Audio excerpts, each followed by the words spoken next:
El Grupo Corporativo del Norte presenta Protagonistas, una ventana abierta a la comunidad. Amigos oyentes, son las 11 de la mañana, 30 minutos, 11 horas con 30 minutos, pidiendo disculpas a nuestra audiencia por el retraso que hemos tenido en la programación, pues nuestra invitada tuvo un pequeño percance y se registró la demora. Sin embargo, le tenemos acá, está con nosotros, como acabamos de escuchar, a la doctora Rocío Cachimuel, presidente de los pueblos quichuas de la Sierra Norte del Ecuador, conocido también como Chijalcapici. Doctora, bienvenida a nuestro programa de los días viernes. Queremos abordar algunos temas de interés. Por ejemplo, usted fue reelegida en este año precisamente para continuar al frente de la FICI hasta el 2018, si no me equivoco. Doctora, ¿qué es lo que se ha hecho en estos tiempos que ha sido ya su reelección? Bienvenida.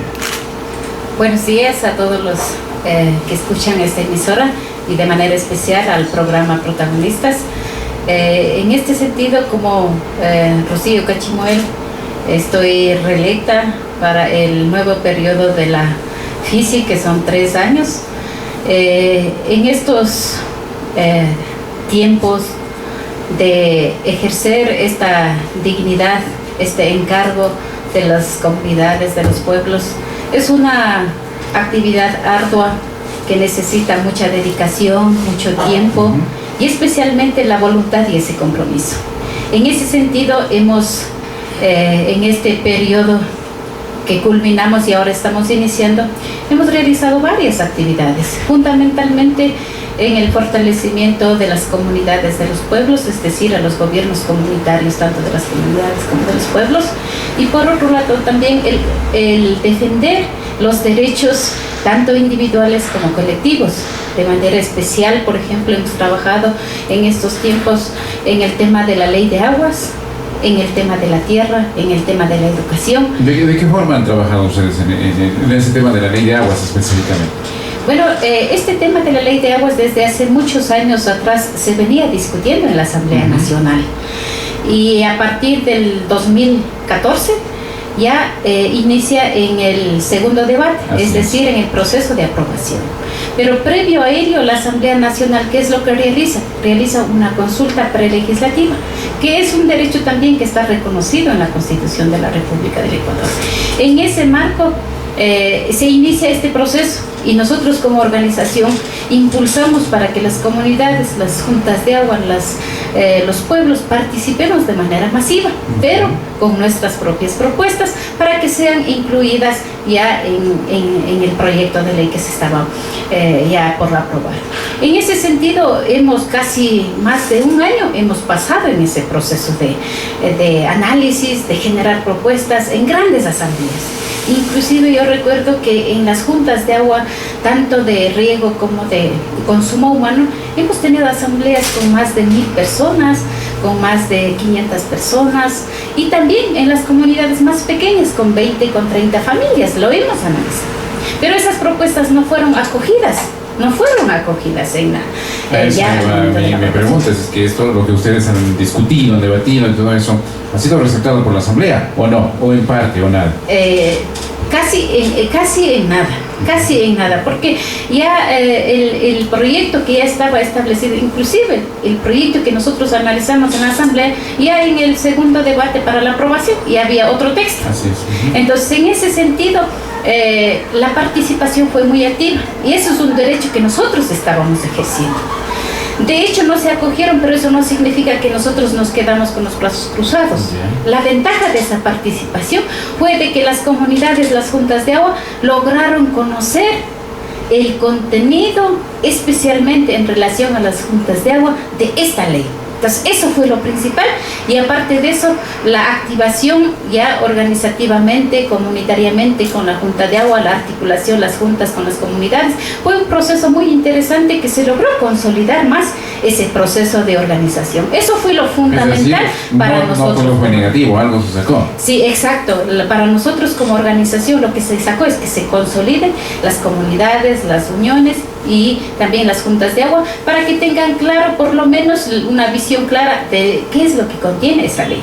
Así es. Ahora, la FISI, ¿cómo se identifica? Porque dentro de los objetivos que ustedes buscan es, dice, evitar la persecución, la discriminación contra el pueblo, contra las nacionalidades indígenas. Es decir, ¿se siente la FISI perseguida? ¿Hay discriminación de pronto por parte del régimen? ¿De quién? Bueno, a nivel nacional, de acuerdo a la coyuntura política que vivimos, no solo en estos tiempos, sino en todos estos años, cada gobierno viene implementando ciertas políticas. Dentro de esas políticas negativas hacia las nacionalidades y pueblos indígenas. Políticas que afectan hacia las comunidades y pueblos. En ese sentido, por ejemplo, en el tema de la educación, vivimos un proceso de cierre de las escuelas comunitarias. Entonces, en ese proceso, la FISI, en coordinación con las comunidades, con los ¿Ustedes no están de acuerdo con el cierre de las unidades educativas, sino de las escuelas como tal que existían en ciertos lugares? Claro, sí, nosotros estamos defendiendo las escuelas comunitarias, pero no solamente la infraestructura de la escuela, sino más bien estamos defendiendo todo un sistema. Ese sistema significa el tema de la metodología, el tema de la malla curricular, cómo está direccionado a nivel nacional. En ese sentido, lo que nosotros queremos es que en el tema de la educación sea una educación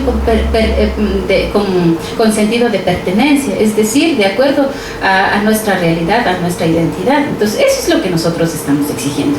En ese sentido, cuando nosotros vemos ya el cierre de las escuelas comunitarias y la apertura de las grandes unidades ejes, eso significa que nuestros niños van a estar concentrados en un solo lugar que de hecho van a compartir varias experiencias, conocimientos, pero sin embargo esa relación que tenía con la comunidad y esa relación que tenía con ese espacio territorial se lo va a ir perdiendo. Entonces, de aquí a unos 10 años estaríamos ya visibilizando de que nuestros niños ya no van a estar en nuestras comunidades. Nuestros niños ya van a salir a la ciudad, si desde ya están concentrados en un lugar de mayor población. Es decir, eso o la iniciativa que lleva adelante el gobierno les perjudica de cierto modo a las nacionalidades, a los pueblos que se ubican en los lugares rurales. Sí, exactamente. Lo que nosotros estamos viendo es que, por ejemplo, en el tema de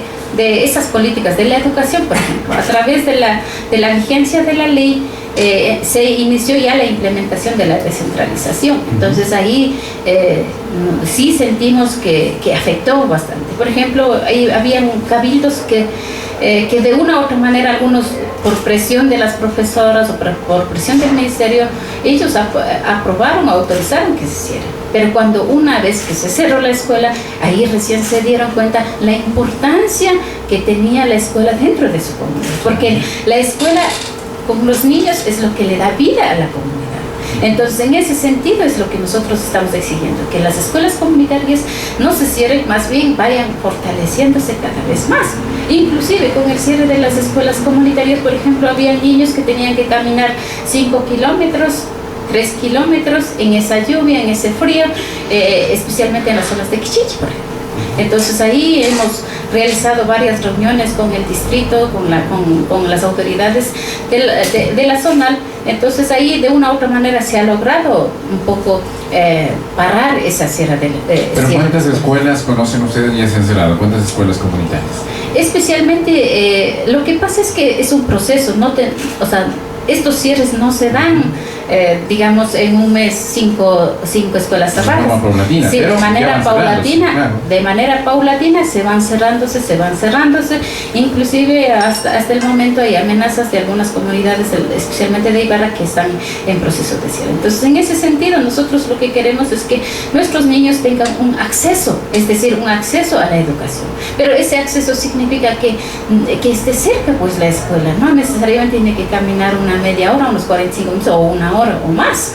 Por ejemplo, hay niños, yo digo, de Guairapungo hasta Urcusique, mínimo caminan 2 horas y media para llegar a una escuela. Entonces, eso es lo que no queremos que pase para nuestros niños. Eso significa que de una u otra manera no hay el acceso a la educación, especialmente que es la comunitaria. La comunitaria, perfecto. Es decir, con estas cosas que ustedes no están tanto de acuerdo, no comparten con las políticas del régimen, ¿Esto les ha obligado también a salir a las manifestaciones como las que se han dado hasta recientemente? ¿Ustedes como FISI participaron también de estas protestas? Justamente estos temas, por ejemplo, el tema de la educación, hemos visto que no solamente el de la escuela comunitaria, sino el acceso a las universidades, por ejemplo. Ese ha sido uno de los temas muy fuertes. El gobierno dice de que, bueno, ahora antes la universidad iba el que tenía plata, el que pagaba y toda la situación, y ahora destaca que el sector rural es el más beneficiado de todo esto. Es decir, ¿usted no considera que es así? No es así. Yo estudié en la ciudad de Quito. Yo no tuve, mis padres no tuvieron recursos. Y lo que me tocó hacer es trabajar para lograr obtener el título. Ahora, ¿qué es lo que pasa, por ejemplo? Sí, nosotros estamos otorgando unos certificados de identidad para que sean acreedores a ciertas becas que el Estado está implementando. Ahí vemos que muchos estudiantes no están pasando las pruebas. Y de los que han pasado, ¿qué es lo que pasa? Un compañero de San Rafael decía, sí, mis 2 hijos lograron pasar las pruebas, pero ¿qué pasa? A uno le tocó ir a Quevedo y a otro le tocó ir a Manta, a las universidades. Como yo no tengo recursos, ¿qué es lo que me tocó hacer? Simplemente mis hijos no estudiaron y fueron a trabajar en las flores. Esas son la problemática a nivel general. Si usted va a las comunidades, va a los sectores populares de aquí de Imbabura, o sea, todos esos relatos, inclusive en esas asambleas el gobernador estaba escuchando. Y por eso ahora, después de las movilizaciones de agosto, el gobierno cambia ya otra forma de evaluar a los estudiantes. Entonces, significa que esa política no estuvo bien, no estaba de acuerdo a la realidad. Pero ya se dio, y esa política y había estaba afectando. en todo caso, según su criterio, a miles de estudiantes que ya pasaron. Ya fueron perjudicados. Entonces, a partir de la movilización que se realizó a nivel nacional, inclusive como Imbabura también estábamos ahí activamente participando, por eso el gobierno cambia. Entonces, eso no significa que nosotros estamos inventándonos un problema o nosotros estamos contra una política que puede beneficiar a la mayoría, sino esa política sí está afectando a la parte, especialmente a las zonas rurales, especialmente a los sectores sociales. Es decir, ustedes continuarán en ese caso dando su punto de vista y saliendo a manifestar en caso de que sí sea. Aparte de la educación hay otros problemas, por ejemplo, aquí en los territorios. Por ejemplo, el tema de los impuestos que tenemos que pagar, el tema de las cocinas de inducción. Es decir, es un tema fuerte que estamos, que las mismas personas de las comunidades, de los sectores no están de acuerdo con las cocinas de inducción. ¿Y por qué no estamos de acuerdo con las cocinas de inducción? ¿Por qué? Porque de una u otra manera el servicio de luz que hasta ahora estamos pagando es un precio alto y sin cocinas de inducción. Si vamos a implementar ese sistema, simplemente vamos a pagar mucho más. El gobierno habla de un subsidio, el gobierno dice que va a dar un subsidio del 80 kilovatios hasta el 2018. Entonces, eso significa que una vez que se termine ese subsidio, simplemente tendremos que seguir pagando la luz. Por otro lado, el tema de las cocinas de inducción, aparte de la parte económica, afecta a los pueblos y a las comunidades especialmente. ¿Por qué? Porque en las comunidades somos familias amplias. Es decir, mínimo vivimos 5, 6 y más personas. Por lo tanto, necesitamos cocinar en ollas más grandes. Pero ahora estas cocinas que están saliendo, el más grande más o menos puede ser de 10 litros. Pero nosotros cocinamos mucho más porque nuestra forma de vida es muy integral. Aparte de las personas, tenemos nuestros animales, pues tenemos el perro, tenemos los gatos. Entonces es una vida integral que tenemos. Entonces esas cocinas no van a abastecer para el consumo de la familia, por un lado. Entonces, en ese sentido, como organización, sí estamos preocupados, sí hemos planteado claramente de que estamos en contra de la implementación de esas cocinas. Y para buscar una autonomía que tenemos que impulsar como pueblos, es que estamos implementando las cocinas de inducción, pero a leña. ¿Ya? ¿Cómo funciona eso? Bueno, la cocina hay que construirla con materiales propios de la zona, especialmente con ladrillo, y necesitamos unas planchas especiales. Entonces, con eso. ¿Y esas planchas dónde se consiguen? Hay algunos lugares que están construyendo o fabricando ya esas planchas. ¿En dónde? En Riobamba, especialmente. En Riobamba. Entonces, como una contrapropuesta, vamos a impulsar ese modelo de cocina. Cocina de inducción a leña. Así es, a leña. A ver, hablemos un poco más de eso. En todo caso, ¿construyo con una pared de ladrillo? ¿Cómo su contorno? ¿Cómo sería? Ya, entonces es una construcción con ladrillos. Es especial porque necesitamos como materiales el barro, necesitamos el vidrio, necesitamos la piedra. Entonces ahí se va dando forma como una cocina normal. Es una cocina normal. De ahí hay algunas características. Hay que dejar un espacio para la plancha, para las ollas, y otro espacio para que salga el humo. Es decir, esta cocina no va a generar humo dentro de nuestra casa. Entonces, en ese sentido, estas cocinas van a facilitarnos también, primero, la higiene también es importante. En las comunidades, si bien es cierto, vivimos en espacios grandes, pero siempre la cocina que tenemos o la tulpa que siempre hablamos está afuera. Pero esta cocina lo que nos va a permitir también, hay que construirlo adentro. Eso nos permite primero integrarnos la familia,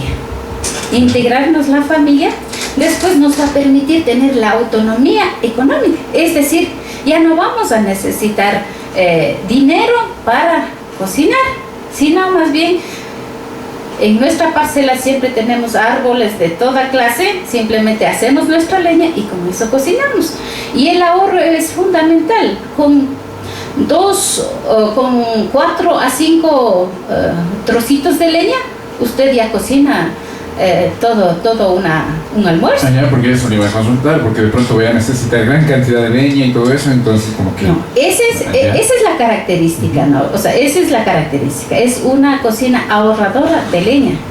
Y nosotros lo que vamos a implementar es que esta cocina también veamos de manera integral, aparte de la unión familiar, tenemos que ver la parte ecológica.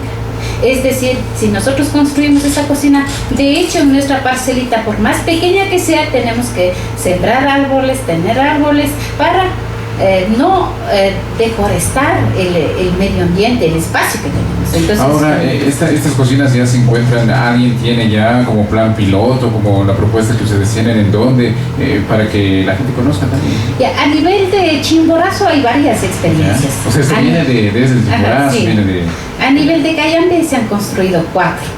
Pero aquí en Imbabura, como plan piloto, lo estamos haciendo y ya hemos construido en nuestro edificio, es decir, en la FISI hemos construido, y también como FISI también tenemos las ferias de productores, y en estas ferias de productores se funciona los domingos en los patios del MAGAP.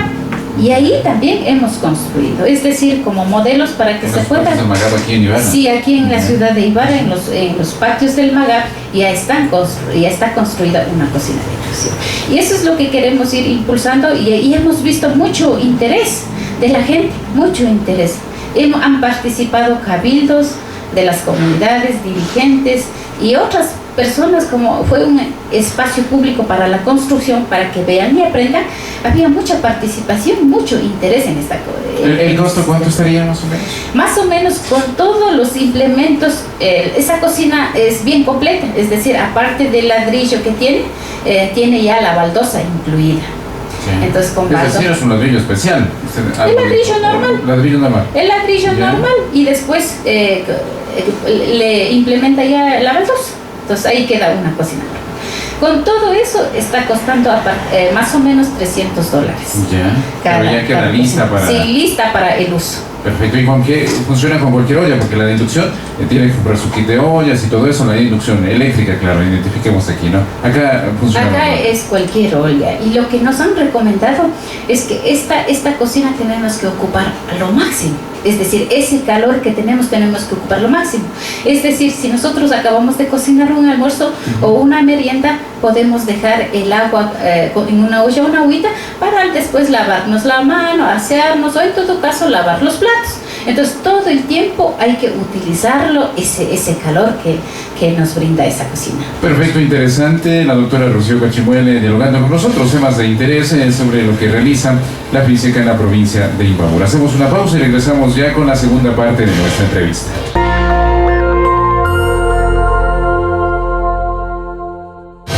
Estamos de vuelta, 11:53 minutos, 11 de la mañana con 53 minutos, en este diálogo con la doctora Rocío Cachimuel, presidente de la Federación de Pueblos Quichuas de la Sierra Norte.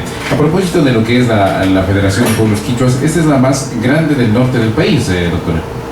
Sí, es una organización histórica que fue creado en 1974 y la característica de esta organización es que se inicia con una estructura consolidada, es decir, a partir de la comunidad, de la organización de segundo grado, y en el proceso de la organización se reconstituyen los pueblos, es decir, los 4 pueblos que están concentrados. ¿Cuáles son los pueblos que Los pueblos caranquis, los matabuelas, los otavalos y parte de los callados. Entre todos suman ¿cuántas organizaciones o cuántas personas que están vinculadas en todo esto? Bueno, estamos a nivel, iniciamos nuestro ámbito de acción desde Mariano Acosta, desde la parroquia de Mariano Acosta en Pino Piro, sí, hasta el control de cajas. Entonces, más o menos se aproximan a unas 160 comunidades. De hecho, no todas son activas, ¿no? De acuerdo a la coyuntura, de acuerdo a las necesidades, van participando de manera alternada, ¿no? Pero ¿quiénes han estado siempre, frecuentemente ahí cuando ustedes les necesitan y cuando no? Siempre. ¿Qué organizaciones? Por ejemplo, caranquis, no sé, otavalos. O sea, de acuerdo a las actividades, más bien hemos tenido la participación. Por ejemplo, cuando hablamos de los derechos, el tema del agua, el tema de la tierra, el tema de la educación, entonces en esos temas hay mucho interés en todos los pueblos, entonces ahí tenemos una participación, no de todos, pero sí de la mayoría de las comunidades. Cuando como FISI en el tema de la identidad siempre estamos organizando el Cuyarrain, es una celebración propia de los pueblos del norte y que la FISI encabeza en septiembre. Es una fiesta dedicada a la mujer, ¿no? Por el tiempo de la fertilidad, de la fecundidad. Entonces en esa celebración participan todos los pueblos, por ejemplo. Eso es bien interesante, las comunidades, los sectores, los pueblos se organizan y participan, especialmente con las candidatas, por ejemplo. Para las candidatas participan todos los pueblos y eso es interesante ver. También hay varias actividades, por ejemplo, propio de los pueblos. Por ejemplo, el pueblo Natahuela tiene Guitirraine. Entonces ahí estamos nosotros, ahí están ellos, ahí estamos acompañando. Igual de igual forma a todos los pueblos. Entonces, en ese sentido la participación es muy activa, no de todos, pero sí de algunas comunidades. Especialmente hay algunas zonas en el tema de derechos y en el tema de movilizaciones. Hay una zona, por ejemplo, que es Quichinche. Hablamos de algunas comunidades de aquí de Ibarra, a veces Mariano Acosta, los Cayambis que están en González Suárez, San Pablo, San Rafael. Entonces son comunidades que siempre están participando, por ejemplo. Entonces dependiendo de las actividades y de las acciones que realizamos, tenemos esa participación de esas comunidades. ¿Ustedes como FISI son parte de la CONAIE? Sí, nuestra estructura es a nivel provincial, estamos como FISI, a nivel regional estamos como Ecuarunari y a nivel nacional somos parte de la CONAIE. Y es importante resaltar la estructura de la CONAIE. Si bien es cierto, nosotros tenemos nuestras propias autoridades, por ejemplo. Nuestra autoridad es el presidente, el Consejo de Gobierno de la CONAIE, de la Ecuarunari. A nivel de Imbabura es el Consejo de Gobierno de la FISI. Entonces, esa estructura es lo que difícilmente cualquier gobierno puede romper. ¿Y por qué no puede romper? Porque es una estructura consolidada y estructurada de comunidades, organizaciones de segundo grado, pueblos y nacionalidades. Y esa estructura es la que está reconocido en el artículo 10 de la Constitución de la República del Ecuador, donde dice que las personas, comunidades, pueblos y nacionalidades son titulares y gozarán de todos los derechos. Entonces, esa es la estructura que responde el movimiento indígena. Aparte cada gobierno, claro, de hecho, realiza varias acciones para dividirlos. Todos los gobiernos han hecho Todos eso. los gobiernos de turno lo han hecho, pero sin embargo esa estructura no está como ya está consolidada en esa estructura, no puede simplemente, tal vez un momento puede haber debilidades, sí, por ejemplo, en estos tiempos hay varias acciones que el gobierno hace para debilitarnos, pero sin embargo hay otros momentos que nosotros estamos consolidados y esta estructura empieza a activarse. Entonces esa es la diferencia y por eso la FICI se mantiene. Nosotros estamos como dirigentes de pasajeros, pasamos nosotros, vienen otros compañeros y la FICI nunca va a terminar, mientras que las comunidades se mantengan. Parte de esa desestabilización de la que usted habla y todo eso es, por ejemplo, el gobierno se ha empeñado en el edificio de la CONAIE, por ejemplo en Quito, en decir que no, que eso están tomándose como con otras circunstancias, y se pensaba inclusive en quitarles, retirarles el edificio.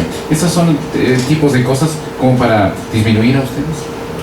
Es una de las estrategias que este gobierno lo hizo, pero fue una estrategia para ver cómo estamos el movimiento indígena, si estamos activos, si estamos dormidos o estamos desaparecidos. Esa fue una estrategia. Y nosotros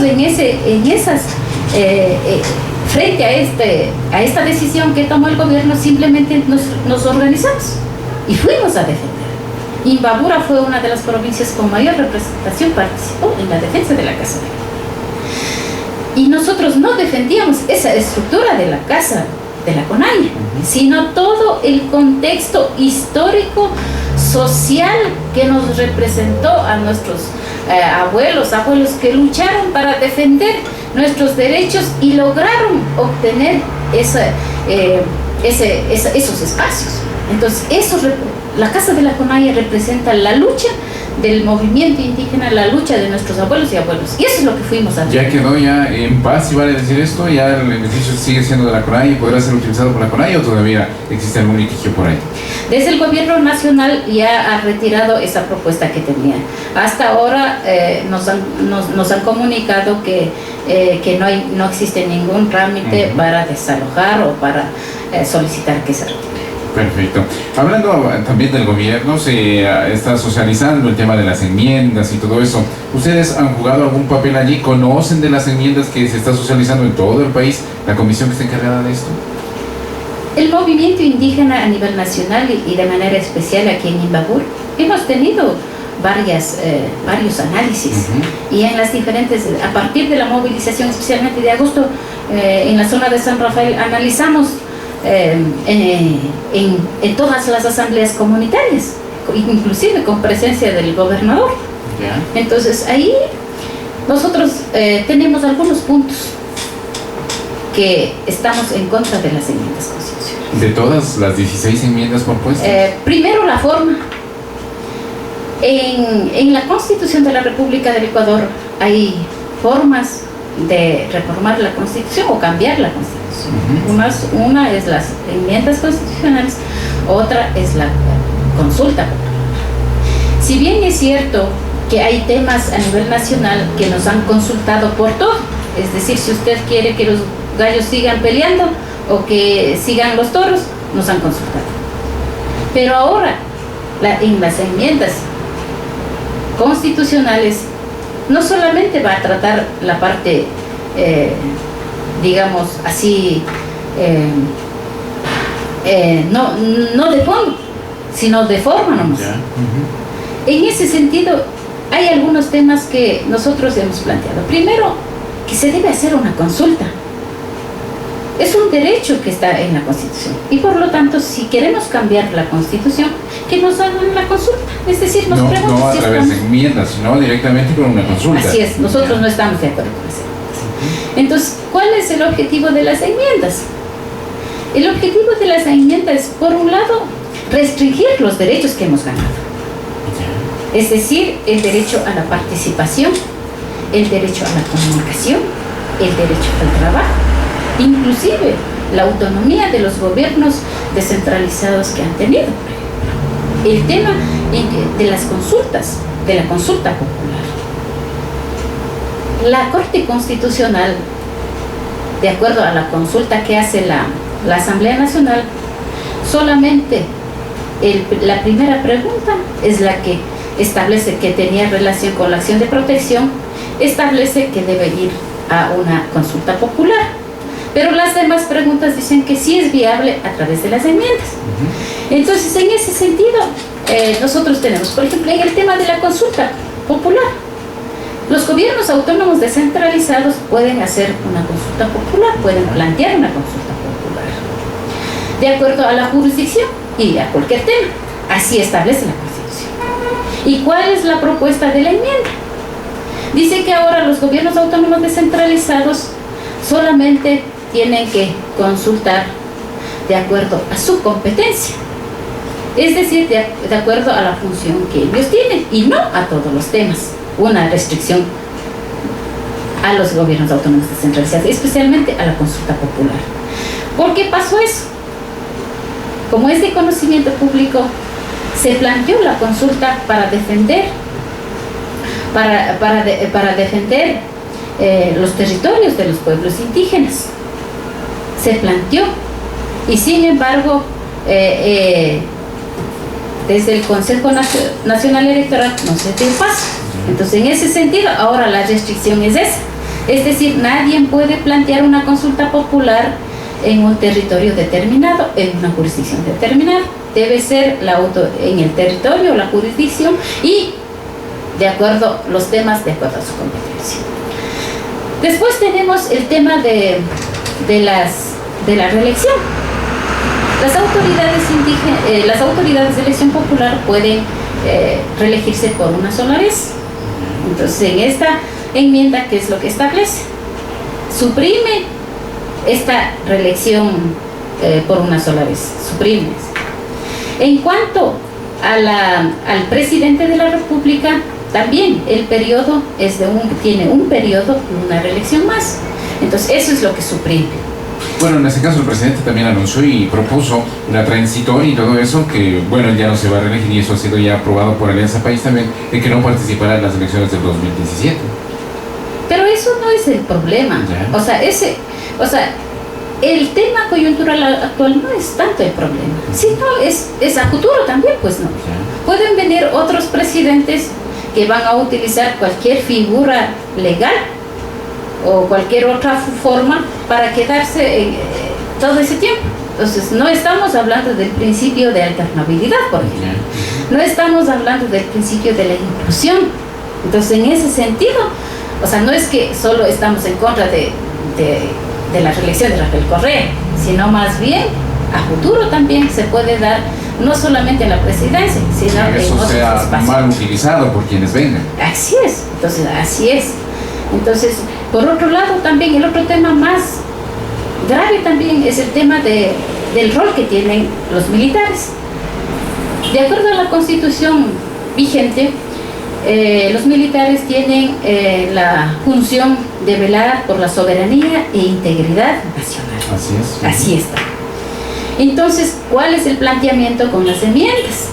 El planteamiento con las enmiendas es que complementariamente apoyarán en la seguridad nacional. Eso significa que los militares ya van a tener esa función de controlar, del control de la seguridad, no solamente de la soberanía nacional, sino en todo el territorio. ¿Y cuál es la preocupación con respecto a eso? En los últimos años tenemos varios conflictos en los pueblos y nacionalidades, especialmente por la explotación petrolera, por la explotación minera. Entonces, eso significa que ahora con mayor con mayor fuerza, los territorios van a ser militarizados. ¿Considera usted eso? Sí, eso es lo que va a pasar. Si hasta ahora tenemos inclusive algunos territorios comunitarios, más aún con ese reconocimiento, nuestros territorios van a ser militarizados y vamos a ser presa de muchas represiones que a futuro se nos vienen. Ahora, cuéntenos acerca de actividades que tengan a futuro, en los próximos días, la FICI como tal. De pronto participará de reuniones, movilizaciones, marchas. ¿Cómo está la agenda de la FICI para lo que resta de este año e inicios del próximo? Así es, en esta época hay muchas acciones en los territorios. Tenemos el cambio de cabildos, es decir, muchas autoridades de las comunidades ya están realizándose los cambios. Entonces la FICI siempre hacemos el acompañamiento a las nuevas autoridades, acompañamiento en esas grandes asambleas y por lo tanto en esos espacios también vamos a seguir discutiendo algunos temas que están pendientes. Y a partir del mes de agosto también vamos a ver si activamos las acciones, porque ya la Asamblea Nacional ya va a aprobar las enmiendas constitucionales. Es decir, si nosotros no estamos de acuerdo, tampoco vamos a quedarnos de brazos cruzados. ¿Qué acciones se podrían tomar ustedes? Primero, asamblea de la FICI, después igual vamos a ver si realizamos movilizaciones también. Eso está ya por definir ya directamente con las comunidades, porque nosotros no podemos simplemente como dirigentes decir ya mañana salimos a la movilización. Entonces más bien es un proceso ya de decisión de las comunidades. Eso es lo que nosotros siempre respetamos. Las comunidades deciden, sienten que sus derechos están siendo afectados y que van a ser afectados, entonces tampoco hay que quedarnos con los brazos cruzados, sino más bien realizar acciones y defender nuestros derechos.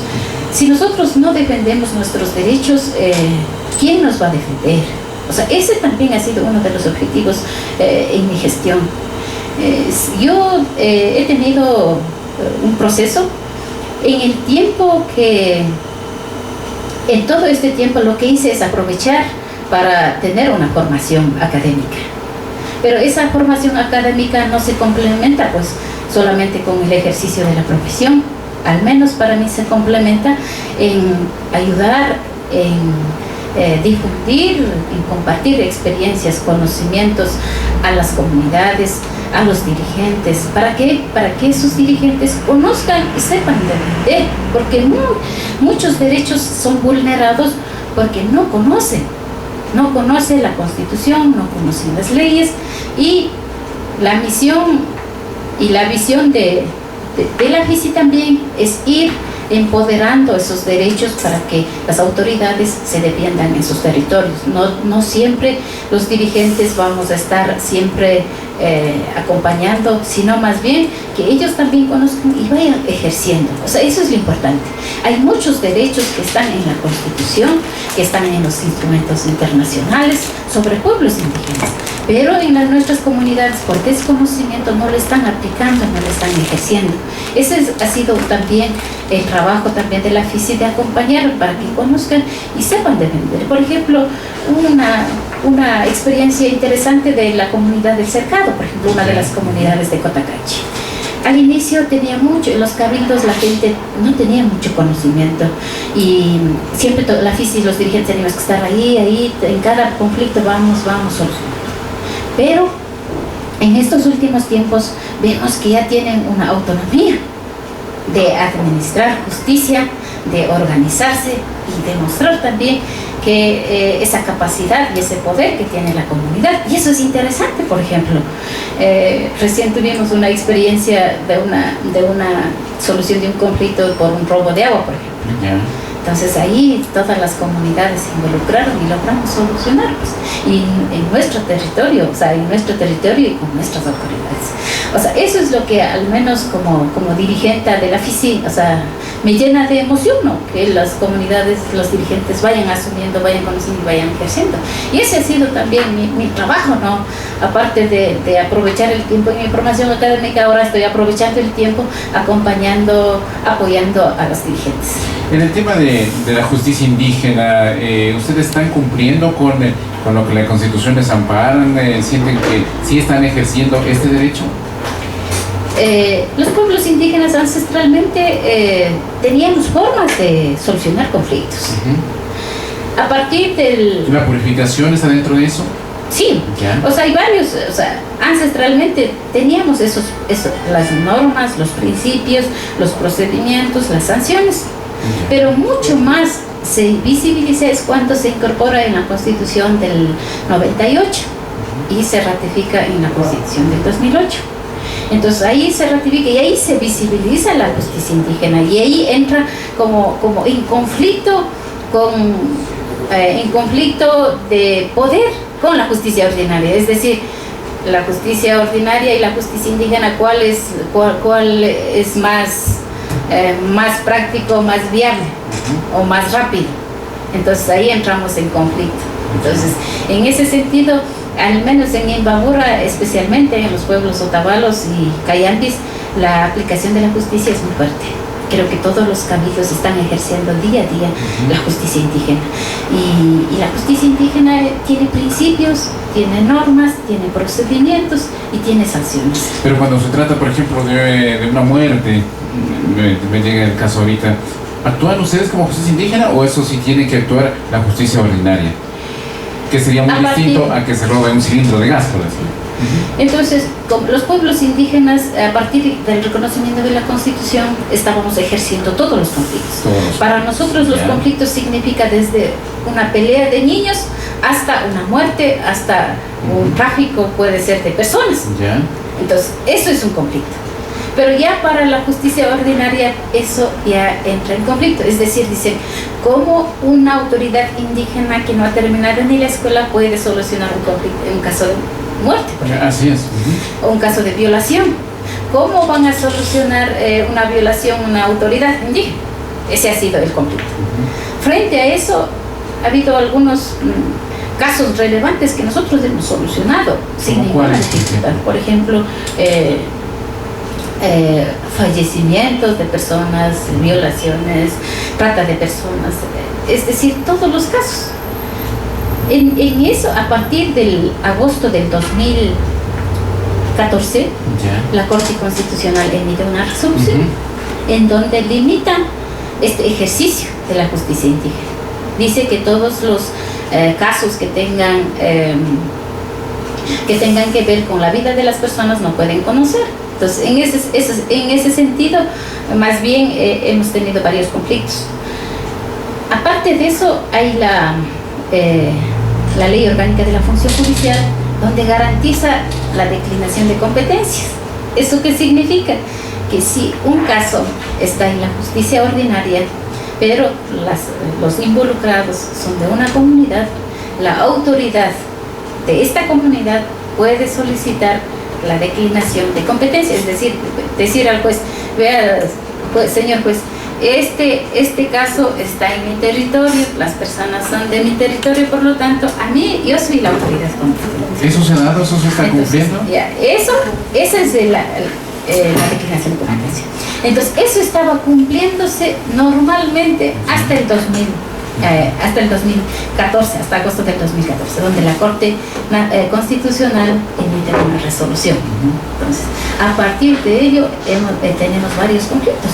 Pero sin embargo, como dirigentes también tenemos que orientar a la gente y tenemos que aplicar las normas internacionales y nacionales. Y ahí hemos tomado una decisión aquí en Imbabura. ¿Cuál ha sido esa decisión? Esa decisión es que cualquier caso que se presente en nuestra comunidad, solucionemos nosotros mismos. Sea de la índole que sea. Así es. ¿Un asesinato? Así es, podemos solucionar. A ver, la justicia ordinaria, por ejemplo, un asesinato, dependiendo de las causales y cómo sea, puede llegar hasta más de 20 años de prisión, por decirlo, ¿ya? ¿Y ustedes, en la justicia indígena, cuál sería la máxima pena, si va a decir eso? La máxima pena hay varias. En ese caso. Ya, o sea, en ese entendemos caso específicamente ese caso. Las penas más graves tenemos dos. Primero, tenemos el trabajo comunitario, que es muy fuerte, y si es que se queda dentro de la comunidad, es decir, tiene que hacer trabajos muy fuertes dentro de la comunidad por los años, digamos, en una comunidad se impuso por 5 años o por 6 años. Pero eso no es leve, a diferencia de estar 25 años en la cárcel con la justicia ordinaria. Es que esa es la diferencia. Lo que nosotros queremos con la justicia indígena es cómo recuperar a esa persona. Si es que esa persona, digamos, por un accidente pasó algo y falleció, entonces eso significa que esa persona no es que estuvo, digamos, tiene una mentalidad de nada. Simplemente fue un accidente o tuvo alguna situación que pasó. Entonces esa persona no tenemos que afectarle más psicológicamente y físicamente, sino más bien tenemos que recuperar para que vuelva a la actividad de la comunidad.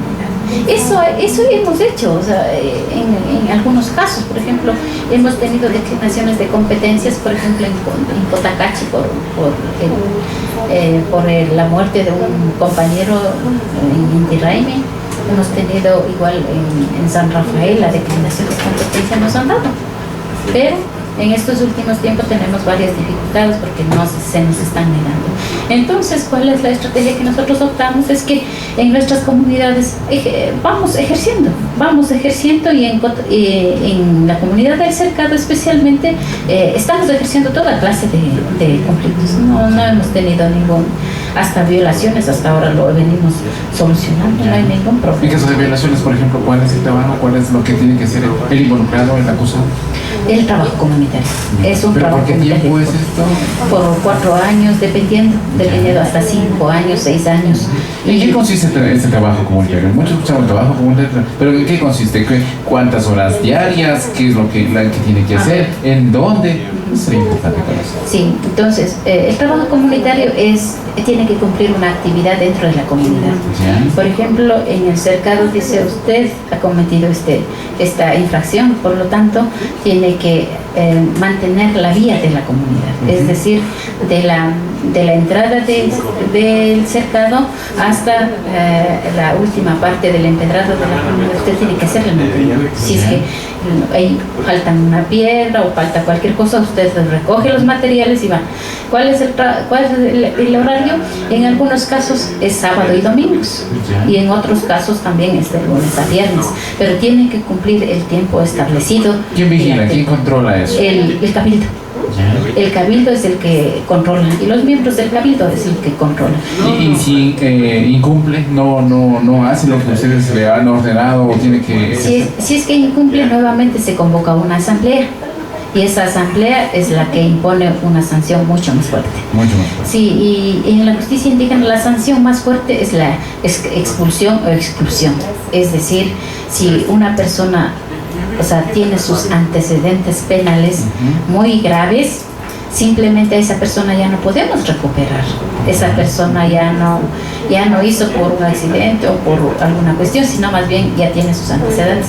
Por lo tanto, la expulsión es lo que funciona ahí, es decir, le sacan de la comunidad. Sí, así es. Y hemos tenido algunos casos de la expulsión. ¿Y dónde puede ser recibido? ¿Va a otra comunidad vecina de pronto? ¿O también existe la restricción de que tampoco le reciban acá, sino tiene que irse lejos? Que irse lejos, fuera de la comunidad. Es decir, ustedes en todo caso están actuando en lo que es la declaración de competencias en este momento, lo están haciendo, manifiesta, ¿no? Sí, pero últimamente a partir de agosto del 2014 nos están negando y tenemos varios conflictos. Sí, y por lo tanto nosotros estamos aquí más bien ejerciendo esa autonomía, solucionando todos los conflictos. Perfecto, el agradecimiento para ustedes. Estamos llegando a la parte final, nos hemos pasado un poquito de tiempo por el retraso que tuvimos al inicio del programa. La doctora Rocío Cachimuel dialogando con nosotros sobre temas importantes que realiza la FICI, que realiza como organización también en varios temas, incluido las cocinas de inducción a leña, que pues un tema interesante también, ahora la declinación de competencias y sobre todo pues las labores que hacen cada una de las organizaciones. Gracias a usted por haber estado con nosotros. Sus palabras finales. Gracias también por este espacio y más bien es necesario aprovechar para decir que como pueblos, como ciudadanía, tenemos que conocer nuestros derechos y también defenderlos. Eso es importante para nosotros, ¿no? Para nosotros es importante la defensa de nuestros derechos. Si nosotros no defendemos, ¿quién nos va a defender? Y por lo tanto, cada gobierno que viene, cada política, sí nos afecta. Gracias, igual a quienes nos escucharon a través de la 102.7, de la 99.3 en la provincia del Carchi, y quienes nos siguieron también a través de nuestra página web. Gracias a José Méndez en los controles, quienes habla Danilo Moreno, pues les deseamos un excelente viernes, un excelente fin de semana, y el próximo lunes estaremos en nuestro informativo y el viernes próximo con otro invitado y protagonistas. Una buena tarde. El Grupo Corporativo del Norte presentó Protagonistas, una ventana abierta a la comunidad.